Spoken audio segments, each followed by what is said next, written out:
चलिए आज इस कथा को विराम की ओर ले जाने का समय आ रहा है। कथा कभी समाप्त होती नहीं है।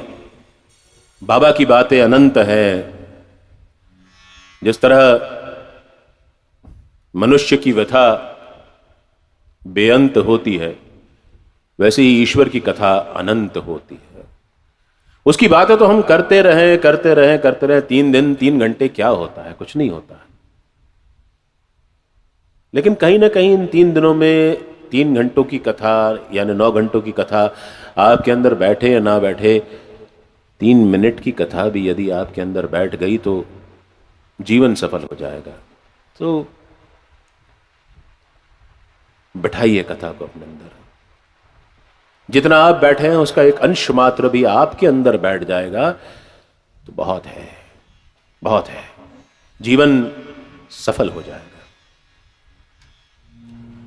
हम बाबा की एक और जीवन शैली की बात करते हैं, उसके बाद हम बाबा की समाधि की ओर चलेंगे, क्योंकि समय का अपना तकाजा है। बाबा, उनका कोई घर परिवार नहीं था, इसीलिए वो भिक्षा वृत्ति पर आधारित रहते थे। उनका भिक्षाटन का कार्यक्रम शिरडी में सवेरे से शुरू हो जाता है, उठ करके। शिरडी में मात्र 5 घर थे जहां से वो भिक्षा मांगते थे।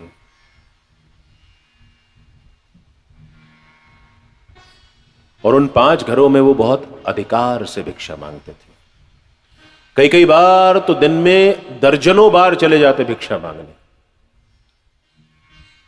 लेकिन उनकी एक विशेषता थी कि बाहर से ही आवाज लगाते, कभी भी घर की दहलीज लांघ करके अंदर नहीं गए। जो मिलता ले लेते। उनके एक कंधे पर झोली रहती, जो जब वो भिक्षा नहीं मांगते तो उनके सर पे सर ढाकने के काम में आती थी। और एक टमरेल रहती जिसके अंदर वो गीले पदार्थ लेते, झोली में सूखे पदार्थ लेते।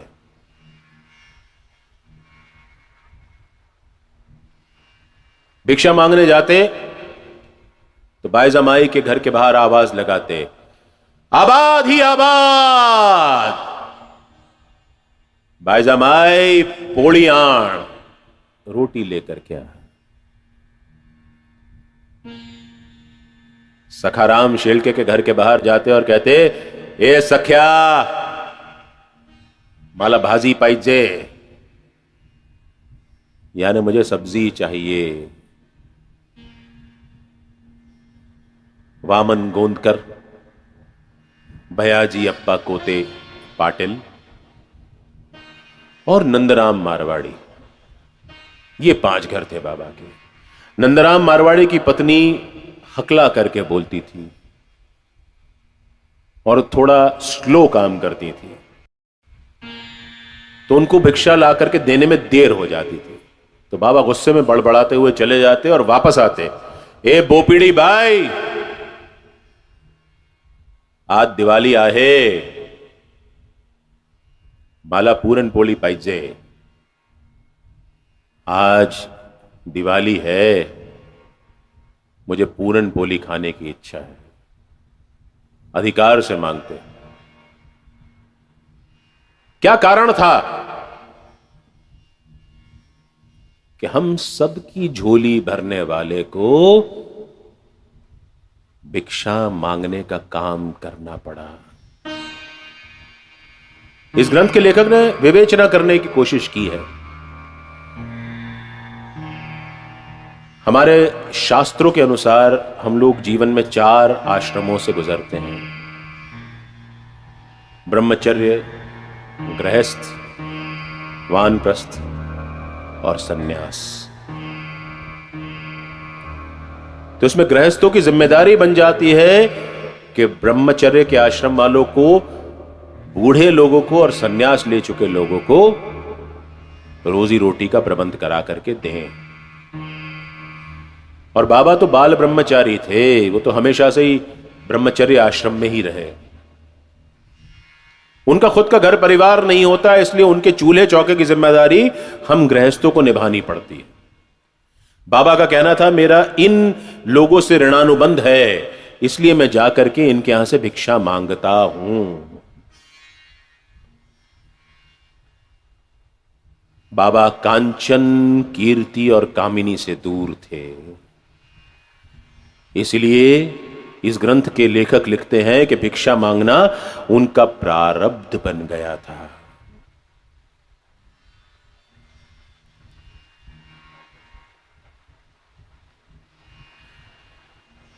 आगे लिखते हैं इस ग्रंथ के लेखक कि हमसे खाना बनाने के दौरान 5 प्रकार की क्रियाओं में कई असंख्य निर्दोष जीव जंतु मारे जाते हैं। पीसना, दलना, बर्तन मांजना, बर्तन धोना और चूल्हा सुलगाना। अब हम गृहस्थ होने के नाते इन पापों से बच नहीं सकते, हमको खाना बनाना पड़ेगा। और खाना बनाएंगे तो ये पाप होगा तो उसका प्रायश्चित भी करना पड़ेगा। और उसका प्रायश्चित करने के लिए हमको विभिन्न यज्ञ सुझाए गए हैं। ब्रह्म यज्ञ यानी वेदों का अध्ययन करना, देव यज्ञ यानी पूजन आदि कार्यों में अपने आप को संलग्न करना, मनुष्य यज्ञ यानी सभी मनुष्य के प्रति प्रेम भाव रखना, पितृ यज्ञ यानी पितरों के कल्याण हेतु कार्य करना, और भूत यज्ञ यानी सभी जीव जंतुओं के प्रति समता का भाव रखना। इस ग्रंथ के लेखक लिखते हैं कि चूंकि ये गृहस्थ इन पापों का प्रायश्चित स्वयं नहीं कर सकते थे, इसलिए बाबा ने उनके यहां से भिक्षा मांग करके उनके लिए ये यज्ञ संपन्न किए। अब अगर आज के पैरलेंस में देखें, हम आज के कॉन्टेक्स्ट में देखें, आज के रेफरेंस में देखें, तो ये यज्ञ हम सबको भी करना चाहिए। अब यज्ञ करने का मतलब ये नहीं होता कि हमने एक वेदी बना ली, उसके अंदर हम आहुतियां डालें। ये हम कार्य और भी तरीके से कर सकते हैं। ब्रह्म यज्ञ यानी अच्छी पुस्तकें पढ़ें जिससे हमारे विचार अच्छे बने। देव यज्ञ यानी हम अपने घर में जितनी देर पूजा पाठ ध्यान मंत्र जाप कर सकते हैं करें, क्योंकि जितनी देर हम इन सबको करेंगे उतनी देर हम पाप वाले विचारों से दूर रहेंगे। पितृ यज्ञ तर्पण आदि करने की जरूरत है नहीं है, वो एक विवाद का विषय है, वो दूसरी बात है। करें, बहुत अच्छी बात है, ना कर पाए, लेकिन घर में जो हमारे बुजुर्गवार हैं उनका ध्यान रखें। ये सबसे बड़ा पितृ यज्ञ। उनके साथ बैठे, उनके सुख दुख साझा करें, उनकी सुने, उनको अकेला तड़पने के लिए ना छोड़े वृद्धाश्रम में। पिंपल पान खरंत है हस्ती कंपुलिया, मुझ वीती तुझ वीत से धीरी बापुड़िया। यानी पीपल के पेड़ से जब पत्ते गिरते हैं और नन्ही कलियां जब उनको देख करके हंसती हैं, तब वो गिरती हुए पत्ते कहते हैं कि धीरज रख, ये तेरा भी हाल एक दिन होने वाला है। मनुष्य यज्ञ यानी हम सब मनुष्य के प्रति अच्छा भाव रखें, प्रेमवत रहें, किसी का अपमान ना करें, किसी के साथ छल षड्यंत्र ना करें, किसी की निंदा ना करें। भूत यज्ञ यानी हम सारे जीव जंतुओं के प्रति अच्छा भाव रखें। अगर किसी को हम पोषित कर सकते हैं तो पोषित करें, किसी का मान मर्दन ना करें, किसी को मार ना डालें। थोथे वेद और पुराण पढ़ने से कुछ नहीं होगा।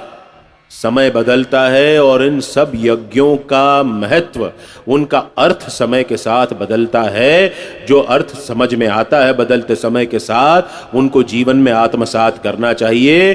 थोथे कर्म कांड में उलझ करके रह जाएंगे तो हम अपना भी भला नहीं कर पाएंगे और कभी ईश्वर से जुड़ नहीं पाएंगे।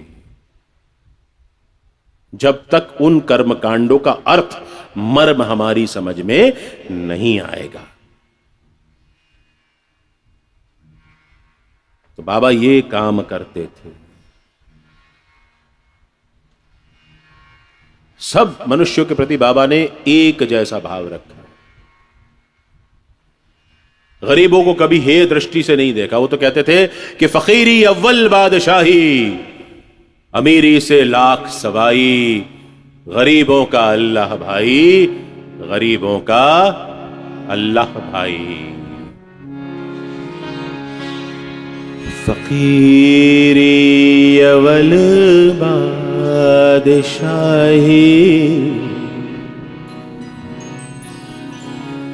अमीरी से लाख सवार, गरीबों का अल्लाह भाई, गरीबों का अल्लाह भाई, गरीबों का अल्लाह भाई,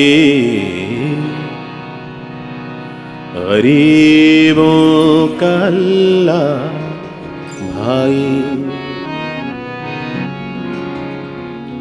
और इसी तरह से बाबा ने अपना जीवन जिया। उनकी फकीरी का अनुपम उदाहरण देखना है तो हमको उनकी पालकी यात्रा के दौरान देखना चाहिए था। 9 दिसंबर 1910 से बाबा ने क्रम बना लिया था कि वो मस्जिद माई से एक रात छोड़ करके चावड़ी में सोने जाते। आज समय की कमी है, नहीं तो मस्जिद माई बाबा का धर्म क्षेत्र हुआ करती थी और चावड़ी बाबा का कर्म क्षेत्र हुआ करती थी। इस पे बहुत लंबी व्याख्या है, पुरानी कथाओं को आप टटोलिएगा, YouTube पे आपको मिल जाएगी। मैं समय को लांघना नहीं चाहता, इसलिए इस पे ज्यादा प्रकाश नहीं डालूंगा। लेकिन बाबा की सादगी उनकी पालकी यात्रा में देखने को मिलती। जैसे ये जो बाबा ने क्रम शुरू किया था कि वो मस्जिद माई से चावड़ी सोने जाते, तो धीरे धीरे इस क्रिया ने एक जुलूस का शक्ल अख्तियार कर लिया और वो जुलूस धीरे धीरे पालकी में तब्दील हो गया। और पालकी में बाबा स्वयं नहीं बैठते थे, पालकी में उनकी पादुकाएं और उनका सटका रखा जाता था उनकी एक तस्वीर के साथ। हर एक दिन छोड़ करके पूरी मस्जिद माई को तोरणों से सजा दिया जाता था। बाबा अपने फटे कपड़े पहन करके ही वहां बैठते थे। तात्या उनके लिए जरीदार शेला लेकर के आते, बाबा उसका दिल रखने के लिए ऊपर से जरीदार शेला पहन रहते, अंदर से फटे कपड़े ही पहने रहते। द्वारका माई में शाम से भजन कीर्तन का दौर शुरू हो जाता, लोग जुटने लगते, चारों तरफ दुंदुबियां बजने लगती, लोग लालटेन लेकर के चलते, आतिशबाजी होती, रंग गुलाल उड़ाया जाता। धीरे धीरे बाबा अपने आसन से उठते, सुनहरा शेला पहन करके द्वारका माई की सीढ़ियों पर रखे हुए दीपक को अपने हाथ से बुझाते हुए नीचे उतरते। लोग बाबा को चारों तरफ से घेर लेते, आवाजें आने लगती, साईनाथ महाराज की जय, साईनाथ महाराज की जय, साईनाथ महाराज की जय। बाबा धीरे धीरे पग लेते हुए बाहर आते। एक तरफ से महालसापति नृत्य कर रहे होते, तात्या उनको एक तरफ से पकड़ते, पीछे बापू साहब जोग छत्र लेकर के चलते। बाबा बाहर आते, आतिशबाजी होने लगती, चारों तरफ रंग उल्लास का माहौल तैयार हो जाता।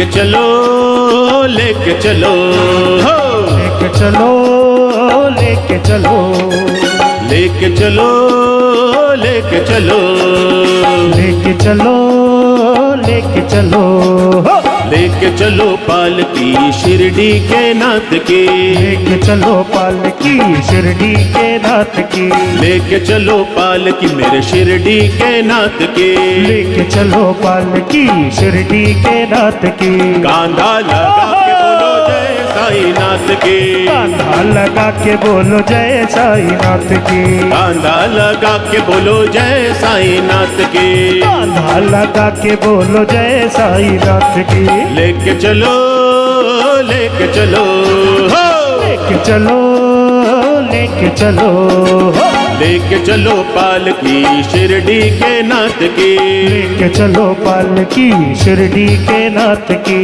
कांधा लगा के बोलो जय साईं नाथ की कांधा लगा के बोलो जय साईं नाथ की कांधा लगा के बोलो जय साईं नाथ की कांधा लगा के बोलो जय साईं नाथ की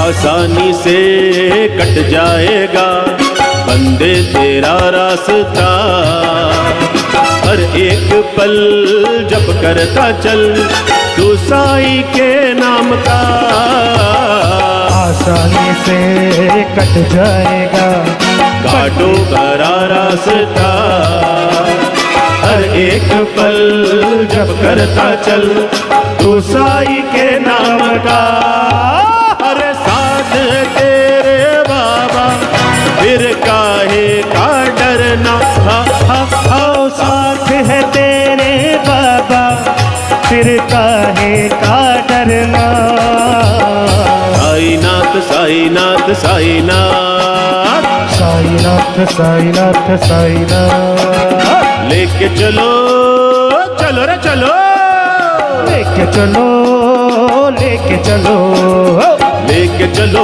पालकी शिरडी के नाथ की लेके चलो पालकी शिरडी के नाथ की कांधा लगा के बोलो जय साईं नाथ की कांधा लगा के बोलो जय साईं नाथ की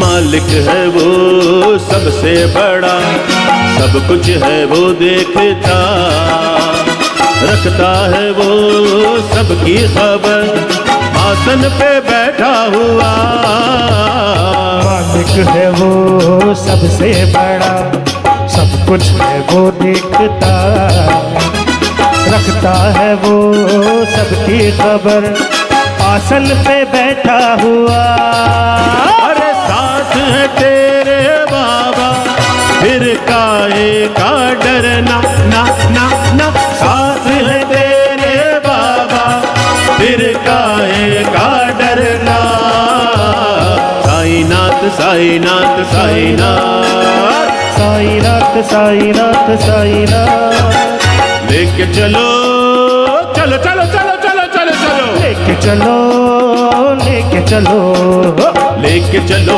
पालकी शिरडी के नाथ के लेके चलो पालकी शिरडी के नाथ की कांधा लगा के बोलो जय साईं नाथ के कांधा लगा के बोलो जय साईं नाथ की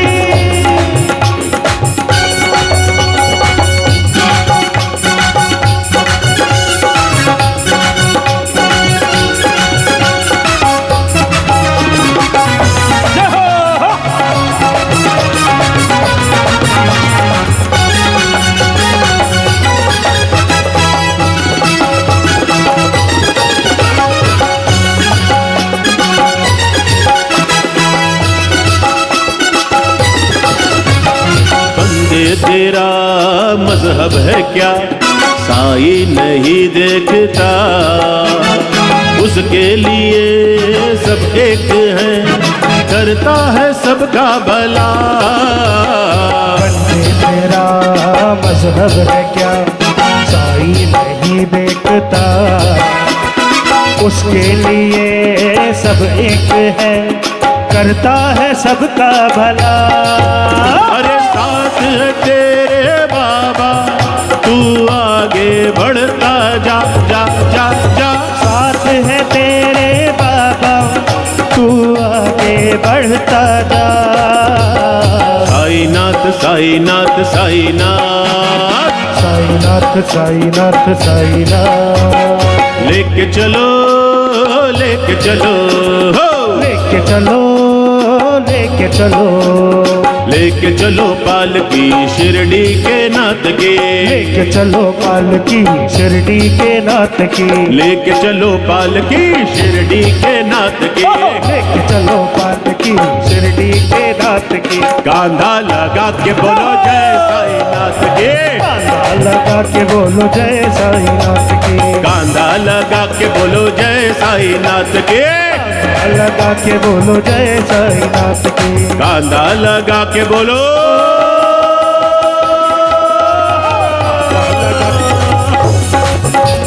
कांधा लगा के बोलो जय साईनाथ की, कांधा लगा के बोलो जय साईनाथ, कांधा लगा के बोलो जय साईनाथ की, कांधा लगा के बोलो जय साईनाथ। साई बोलो साई बोलो साई बोलो साई बोलो, साई बोलो साई बोलो साई बोलो साई बोलो, साई साई साई साई साई साई बाबा साई, साई साई साई साई साई बाबा साई, साई साई साई साई बाबा साई, साई साई साई साई बाबा शिरडी वाले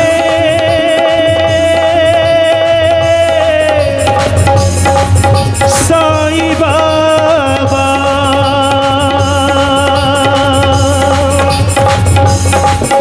शिरडी वाले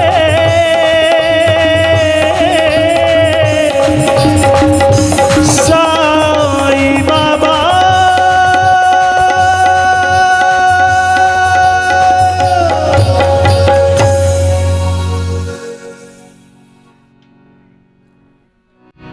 और इस पूरी भव्यता के साथ अंदर से अपना फटा हुआ चोला पहन करके बाबा चावड़ी में जाते। चावड़ी में उनके लिए पहले से बहुत सारे गद्दे लगा करके रख दिए जाते थे, उसके ऊपर सफेद चादरें बिछी रहती थी। वहां जाकर के बाबा की षोडशोपचार पूजा होती और बाबा को चिलम लगाई जाती। और आज भी जब बाबा के उस चित्र को प्रत्येक गुरुवार पालकी निकलती है और चिलम लगाई जाती है, तो बाकायदा उसमें से 3 कश उठते हुए देखते हैं। और ये नजारा मैंने स्वयं अपनी आंखों से देखा है कि तात्या कोते पाटिल के वंशज आज भी जब बाबा के उस चित्र को चिलम लगाते हैं तो उसमें से बाकायदा 3 कश उठते हुए दिखते हैं। इससे बढ़कर के और कौन जागृत देव होगा। धीरे धीरे वहां की लालटेनें बुझा दी जाती, एक लालटेन बिल्कुल मध्यम रोशनी पे करके रख दी जाती। सबसे आखिरी निकलने वालों में तात्या होते, जो बाबा को एक लाल गुलाब का फूल देते। बाबा उससे कहते, तात्या मुझे रात में आकर के देखते रहना। तात्या हामी में सिर हिलाते और बाहर निकल जाते। रात में बाबा अपने न्याय क्षेत्र में लोगों को सुख पहुंचाने का काम करते, लोगों के दुख दूर करने का काम करते। शिरडी में सब कुछ ऐसे ही चलता रहता है, लेकिन हर अवतार को किसी न किसी दिन अपने परमात्मा के साथ एकाकार हो जाना है। बाबा की तबीयत बिगड़ने लगी। अब वो अपनी ओर से भिक्षाटन के लिए किसी और को भेज दिया करते। मस्जिद से उठते नहीं, वहीं बैठे रहते, लेकिन जागरूक पूरी तरह थे। कौन आ रहा है, कौन जा रहा है, किसका क्या प्रारब्ध है, किसको कैसे मुक्ति देनी है, ये काम बाबा का सतत चल रहा था।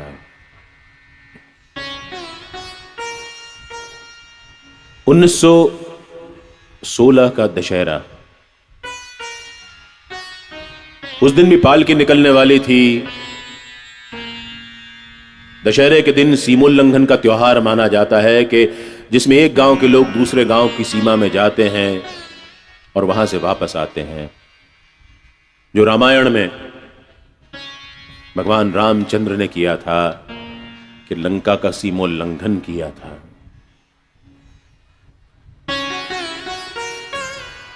उन्नीस 1916 दशहरा के दिन शिरडी के लोग सीमोल्लंघन के लिए गए हुए थे। मस्जिद में पालकी की तैयारियां चल रही थी, बहुत थोड़े से लोग मस्जिद में थे। अचानक बाबा अपने स्थान से उठ खड़े होते हैं, अपनी कफनी निकाल के फेंक देते हैं। धूनी उनकी कफनी को पा करके पूरी प्रचंड वेग के साथ जलने लगती है। बाबा उठ खड़े होते हैं और कहते हैं, लो देख लो, लो देख लो, मैं हिंदू हूं या मुसलमान। बाबा पूरी तरह दिगंबर खड़े हैं। धूनी की लपटों से उनका चेहरा दैदीप्यमान कांतिमय हो गया है। किसी की हिम्मत नहीं हो रही है कि बाबा के पास जाएं। कुछ देर बाबा यूं ही पूर्ण दिगंबर धूनी के सामने खड़े रहते हैं। लोगों को लगने लगता है बाबा का गुस्सा है, आज संभव नहीं हो पाएगा कि पालकी निकलेगी। लेकिन बाबा का गुस्सा शांत होता है। भागोजी शिंदे, कोढ़ी जो बाबा की सेवा करता था, वो एक नई कफनी लाके बाबा को पहनाता है। बाबा कहते हैं, ये मेरा सीमोल्लंघन है।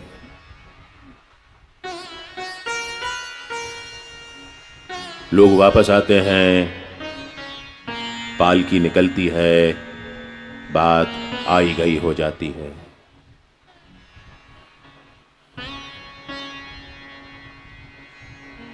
कुछ दिन होते हैं, शिरडी गांव का पाटिल रामचंद्र वो बीमार पड़ जाता है।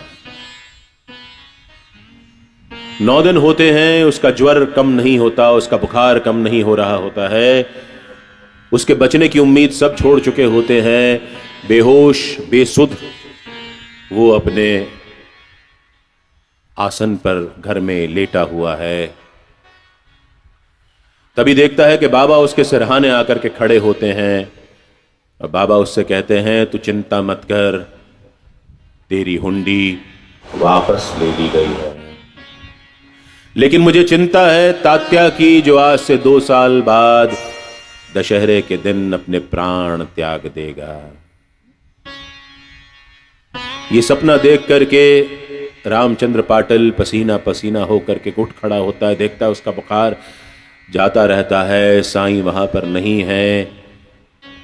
उसे बाबा की बात की सत्यता का ज्ञान होता है कि बाबा कभी झूठ बोलते नहीं हैं, बाबा हमेशा सच बोलते हैं।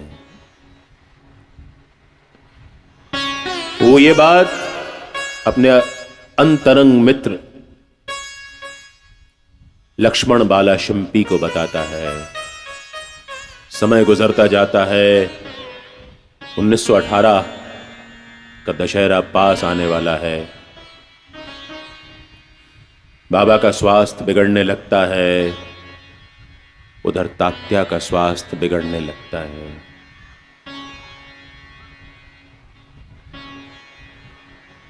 रामचंद्र पाटिल को बाबा की बात याद रहती है कि मुझे 2 साल बाद तात्या की चिंता है जो दशहरे के दिन प्राण त्याग देगा। 28 सितंबर को बाबा को बुखार आना शुरू होता है 1918। अब बाबा खांसते रहते हैं, उनकी खांसी के साथ खून निकलता जाता है।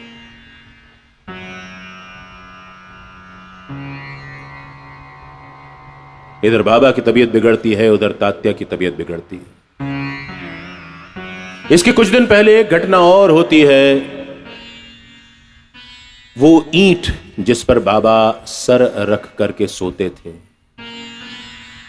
वो उनके सेवक माधव फासले के हाथ से छिटक करके गिर जाती है और 2 टुकड़ों में हो जाती है। बाबा उस समय लेंडी बाग सैर को गए होते हैं।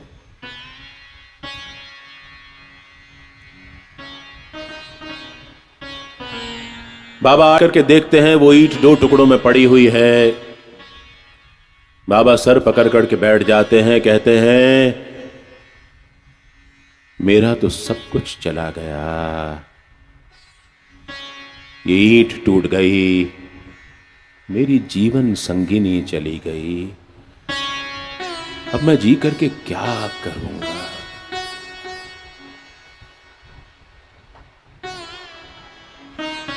वक्त गुजरता जाता है। काका साहब दीक्षित बाबा से कहते हैं बाबा इस ईंट को हम जुड़वा देंगे, सोने के तार से जुड़वा देंगे, आप क्यों चिंता करते हो। बाबा कहते हैं नहीं, टूट गई टूट गई, मेरा समय भी पास आता जा रहा है। दशहरे से कोई 10 दिन पहले की बात है। बाबा श्रीमान वजह को राम विजय पढ़ने की आज्ञा देते हैं। दिन रात 1 सप्ताह तक श्रीमान विजय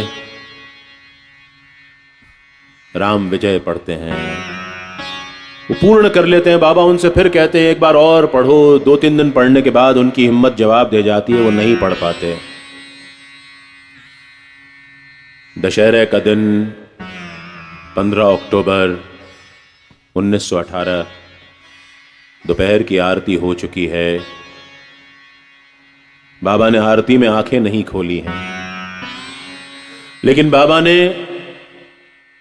वहां मौजूद नाना साहब चांदोरकर, काका साहब दीक्षित, तात्या, सभी को घर जाने का हुक्म दिया कि जाओ तुम खाना खा के आओ। ये कोई बाबा को छोड़ने को तैयार नहीं है, न जाने कौन सी घड़ी बाबा की आखिरी हो। लेकिन बाबा अंतिम समय पर कोई बंधन नहीं चाहते थे। उन्होंने इन सबको जबरदस्ती भोजन करने भेज दिया। मस्जिद में रह गए नाना साहब निमोणकर, बयाजी अप्पा कोते पाटिल, चंद्राबाई बोरकर, भागोजी शिंदे, लक्ष्मीबाई शिंदे, और नीचे मस्जिद की सीढ़ियों पर माधवराव देशपांडे, श्यामा। किसी को समझ नहीं आ रहा था कि क्या हो रहा है। बाबा ने लक्ष्मी को अपने पास बुलाया, लक्ष्मीबाई शिंदे को, और अपनी जेब से कुछ चांदी के सिक्के निकाले और 2 बार में पहले 5 और बाद में 4 सिक्के लक्ष्मीबाई को दिए।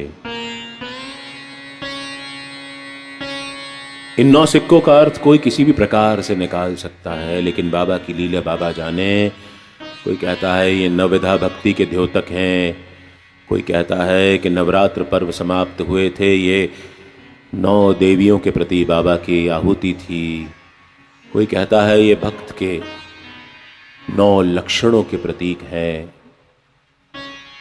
बाबा अपने साथ हमेशा एक कुहासा लेकर के चलते थे। लक्ष्मी तूने मेरी बड़ी सेवा की है, ये वक्त है तेरा कर्ज चुकाने का। ये कहकर के बाबा अपने आसन पर पीठ टिका देते हैं उनकी पीठ को सहारा देने के लिए बयाजी अप्पा कोते पाटिल उनके पास आते हैं।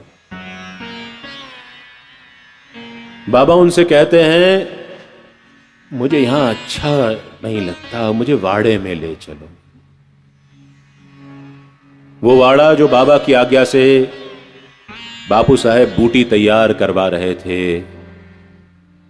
जिसको आज हम बूटी वाड़ा कहते हैं, जिसको दगड़ी वाड़ा के नाम से बाबा ने एक साथ बापू साहेब बूटी को और श्यामा को स्वप्न देकर के बनवाने की आज्ञा दी थी। एक ही समय पर दोनों एक ही स्थान पर सो रहे थे और दोनों को एक ही स्वप्न हुआ था। मुझे यहां अच्छा नहीं लगता, मुझे वाड़े में ले चलो, वहां तमाम ब्राह्मण मेरे पास रहेंगे। ये कहकर बाबा की गर्दन एक तरफ लुढ़क गई। बयाजी ने आवाज दी, नाना साहब निमोणकर को। नाना साहब निमोणकर दौड़ करके पानी का गिलास लेकर के बाबा के पास आए, बाबा के मुंह में पानी डाला, बाबा के मुख से पानी एक तरफ छलक करके निकल गया। बयाजी के मुख से निकलता है, देवा, बाबा समाधि ले चुके थे। पूरा शिरडी गांव सूना हो गया था। हर व्यक्ति जिसके पास ये खबर पहुंच रही थी वो वही बैठ गया सिर पकड़ करके। किसी को सूझ नहीं रहा था कि वो फकीर जो कल तक हमारे साथ था, अभी इस घड़ी तक हमारे साथ था, वो चला गया, कहां चला गया। चारों तरफ मुर्दनगी छा गई। पंछियों ने भी कलरव करना छोड़ दिया। आंसुओं के सैलाब से शिरडी भर गई। किसी को कुछ समझ में नहीं आ रहा। शिरडी की कल्पना साईं के बिना संभव नहीं थी। अब इन 60 सालों में कब साईं शिरडी बन गए थे और शिरडी साईं बन गई थी, किसी को नहीं पता।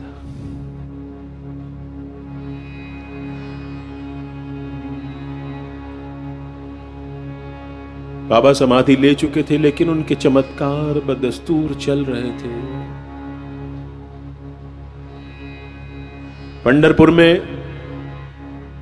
दासगणु महाराज ने स्वप्न देखा कि दीवार भर भरा के गिर पड़ी है। बाबा उनसे कहते हैं, मुझे आकर फूल चढ़ाओ। शिरडी के ग्राम पुरोहित लक्ष्मण मामा को बाबा आदेश देते हैं स्वप्न में आकर के कि जोग तो समझता है मैं चला गया, तू आकर के आरती कर। लक्ष्मण मामा आते हैं और बाबा की काकड़ आरती करते हैं। विवाद हो जाता है। मुसलमान चाहते हैं कि बाबा को दफनाया जाए, हिंदू चाहते हैं कि उनका अंतिम संस्कार किया जाए। अधिकारी मतदान करवाते हैं। तय पाया जाता है कि बाबा की आखिरी इच्छा के मुताबिक उनको वाड़े में, दगड़ी वाड़े में समाधि दी जाए। बाबा को उस बूटी वाड़े में ला करके समाधि दे दी जाती है। उनका आखिरी गुस्ल का वक्त होता है। जब उनको आखिरी बार नहलाया जाता है तो लोग समझते हैं कि उनकी कफनी फाड़ करके निकालनी पड़ेगी, क्योंकि मुर्दा अकड़ जाता है, राइगर मोर्टाइस। लेकिन बाबा की कफनी आराम से निकल गई। उनका शरीर अब भी लचीला बना हुआ था। उनको समाधि दे दी गई। वो बूटी वाड़ा बाबा का समाधि मंदिर बन गया। उस बूटी वाड़े में जो मूर्तियां राम, लक्ष्मण, सीता और मुरलीधर की स्थापित होनी थी,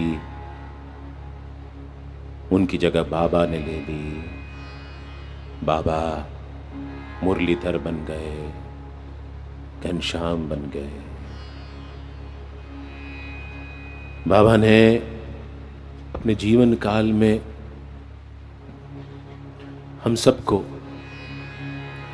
आश्रय देने के बाद कुछ ऐसे वाक्य बोले जो उनके जाने के बाद हमको सांत्वना देते हैं, उनके होने का एहसास कराते हैं, जिनको हम बाबा के 11 वचनों के नाम से जानते हैं। वो 11 वचन, उनमें इतनी शक्ति है कि जब हम उनको दोहराते हैं तो वो वचन आज भी हमको बाबा की हमारे सामने मौजूदगी का एहसास कराते हैं।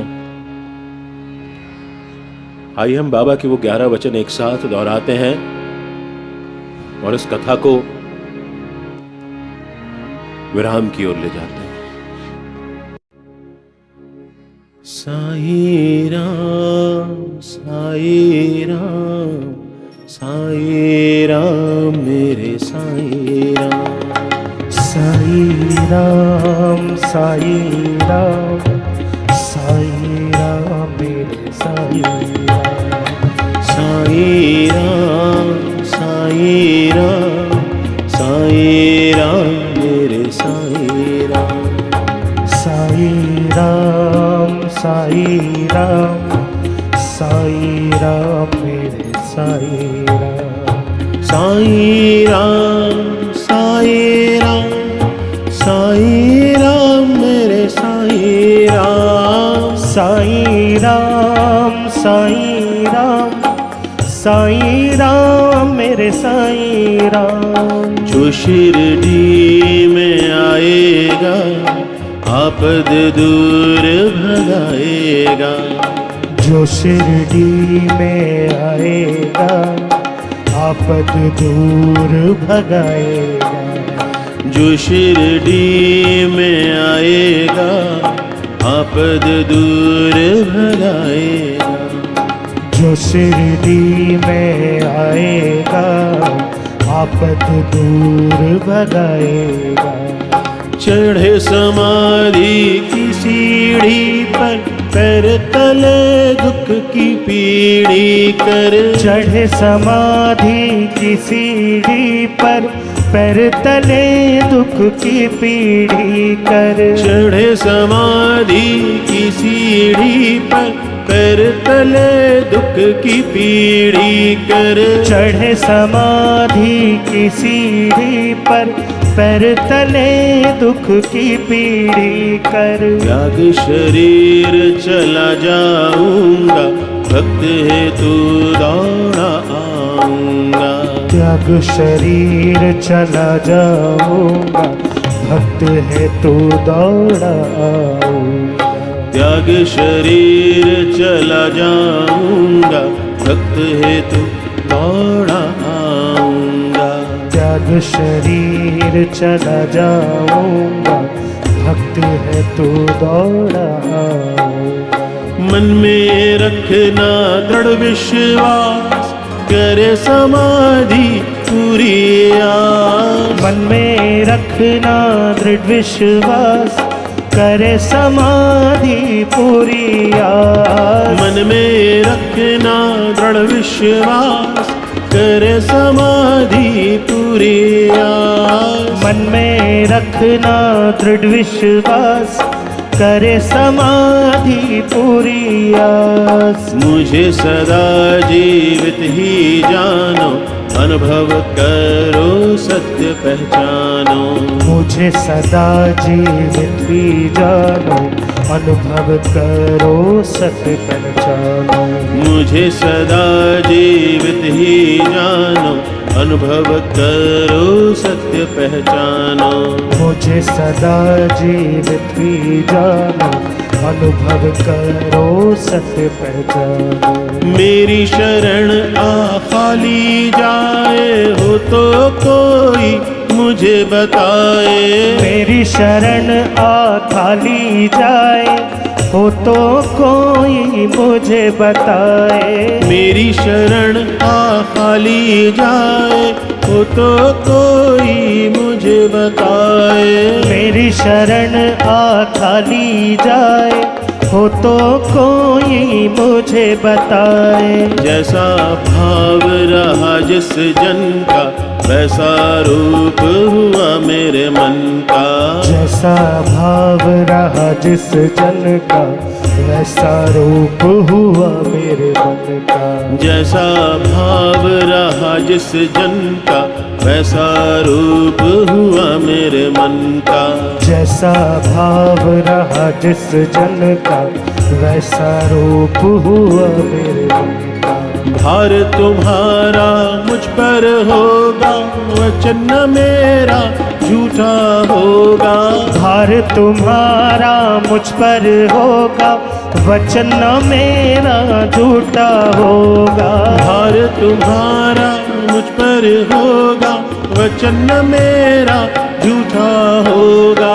भार तुम्हारा मुझ पर होगा, वचन न मेरा झूठा होगा। असहायता लो भरपूर, जो मांगा नहीं है दूर। असहायता लो भरपूर, जो मांगा नहीं है दूर। असहायता लो भरपूर, जो मांगा नहीं है दूर। असहायता लो भरपूर, जो मांगा नहीं है दूर। मुझ में लीन वचन मन काया, उसका ऋण न कभी चुकाया। मुझ में लीन वचन मन काया, उसका ऋण न कभी चुकाया। मुझ में लीन वचन मन काया, उसका ऋण न कभी चुकाया। मुझ में लीन वचन मन काया, उसका ऋण न कभी चुकाया। धन्य धन्य वह भक्त अनन्य, मेरी शरण तज जिसे न अन्य। धन्य धन्य वह भक्त अनन्य, मेरी शरण तज जिसे न अन्य। धन्य धन्य वह भक्त अनन्य, मेरी शरण तज जिसे न अन्य। धन्य धन्य वह भक्त अनन्य, मेरी शरण तज जिसे न अन्य। साईं राम साईं राम, साईं राम मेरे साईं राम। साईं राम साईं राम, साईं राम मेरे साईं राम। मेरे साईं राम, मेरे साईं राम, मेरे साईं राम, मेरे साईं राम। मेरे साईं राम।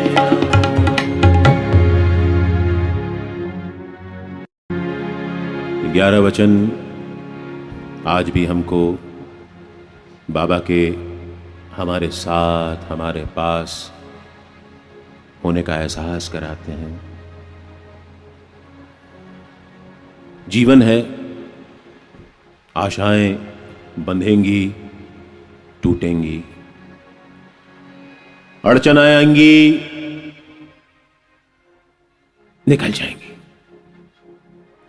मुसीबतों के पहाड़ टूटेंगे, हमें कुछ नहीं होगा।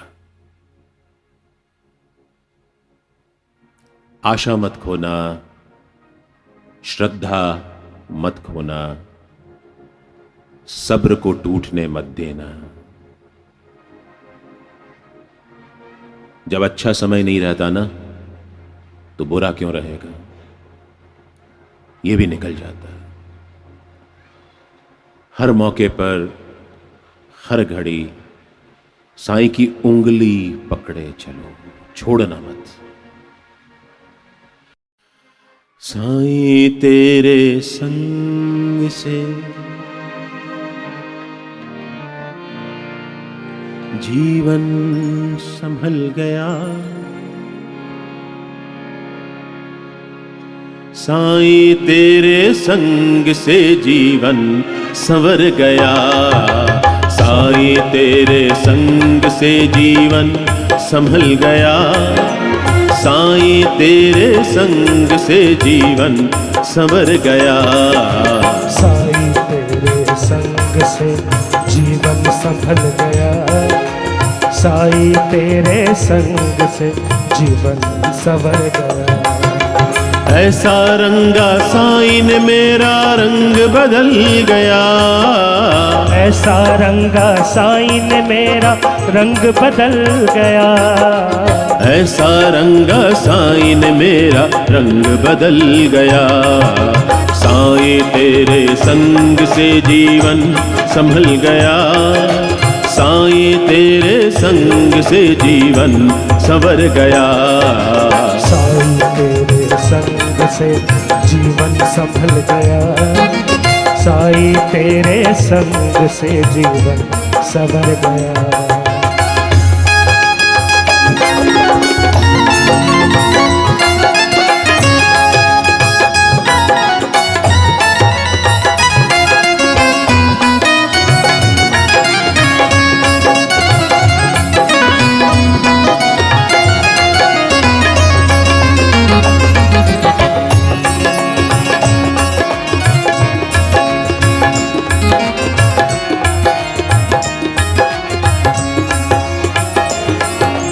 लड़खड़ा के चलता था मैं, साईं ने थाम लिया। लड़खड़ा के चलता था मैं, साईं ने थाम लिया। मैं राहों का पत्थर मुझको साईं ने दाम दिया। मैं राहों का पत्थर मुझको साईं ने नाम दिया। मेरी मुश्किलें आसान हुई।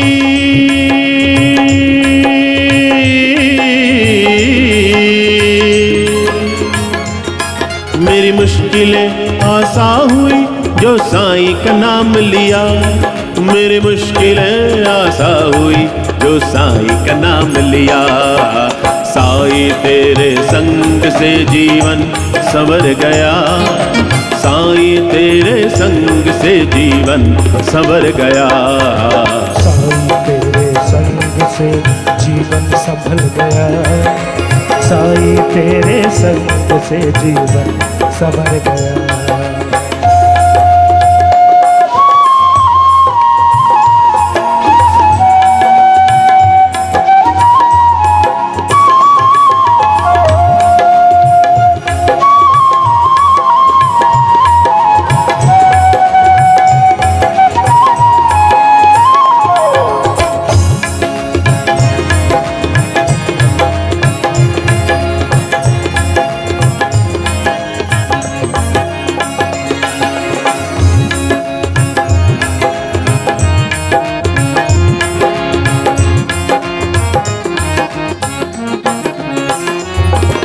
टिमटिमा के जलता था मैं, साईं ने नाम दिया। टिमटिमा के जलता था मैं, साईं ने नाम दिया। बिन मकसद के जीवन मेरा साईं ने काम दिया। बिन मकसद के जीवन मेरा साईं ने काम दिया। मेरी राहें रोशन हुई।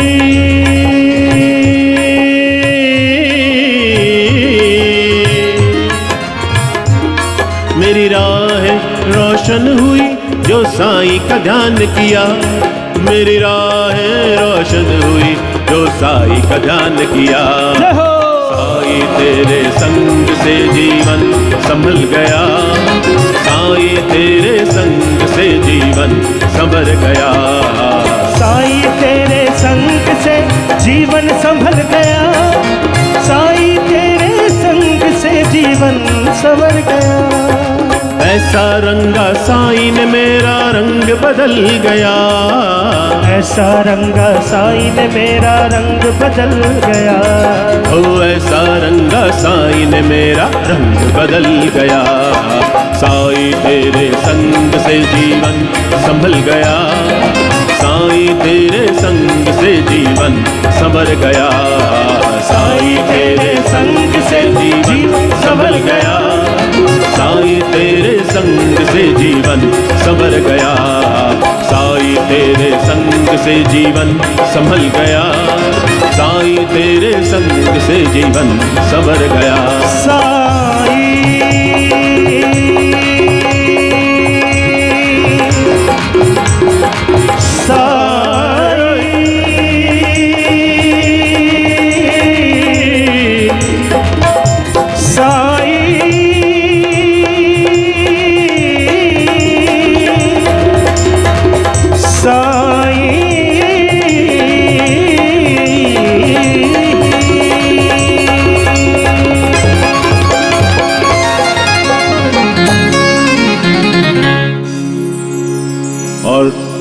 बाबा का बहुत बहुत आभार।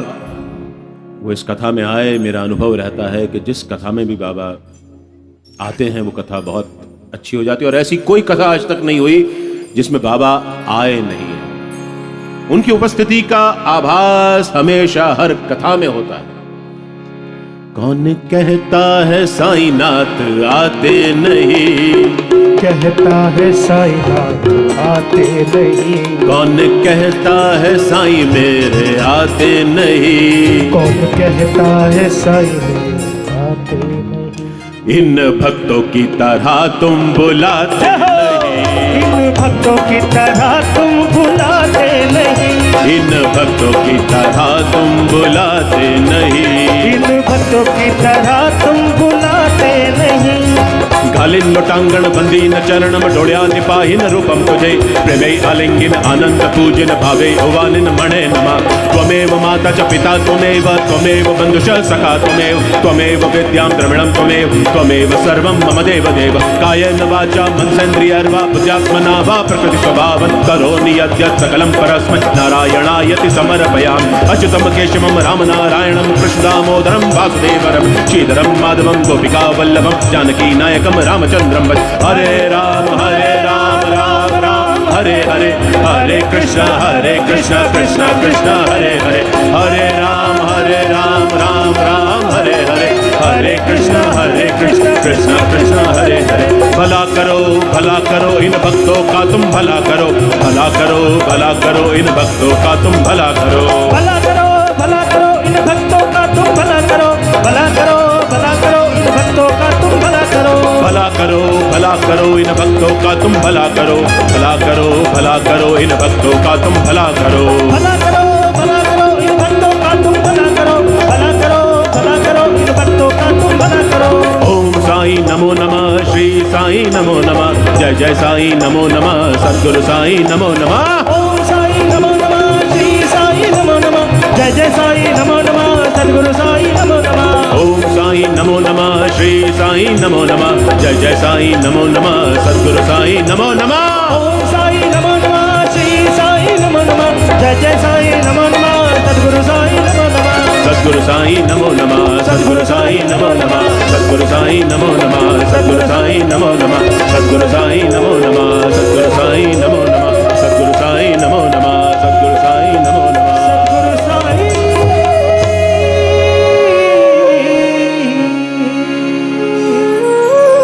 कौन कहता है साईं मेरे आते नहीं, उनके बच्चों की तरह तुम बुलाते नहीं। साईनाथ महाराज की जय।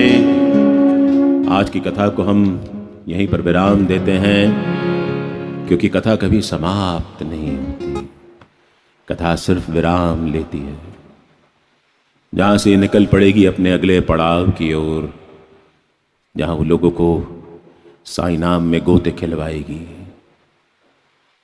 सभी आयोजकों का बहुत बहुत आभार, सभी साईं भक्तों का बहुत बहुत आभार। बाबा के बुलावे अनुसार आप यहां पर बैठे, क्योंकि ये देवस्थली है। बाबा की मर्जी के बिना यहां कोई नहीं बैठ सकता। जो जितनी देर बैठा, इस प्रसाद की थाली में से जिसने एक एक निवाला भी ग्रहण कर लिया, वो सौभाग्यशाली है। आप सभी का जीवन हमेशा खुशियों से भरा रहे, ये कथा यही प्रार्थना करती है। जब भी हौसला टूटे, हिम्मत मत खोना, बोलते रहना, बाबा भली कर रहे, बाबा भली कर रहे। लेके चलो पालकी शिरडी के नाथ की, लेके चलो पालकी शिरडी के नाथ की, कांधा लगा के बोलो जय साईं नाथ की, कांधा लगा के बोलो जय साईं नाथ की, कांधा लगा के बोलो जय साईं नाथ की, लगा के बोलो जय साईं नाथ की, कांधा लगा के बोलो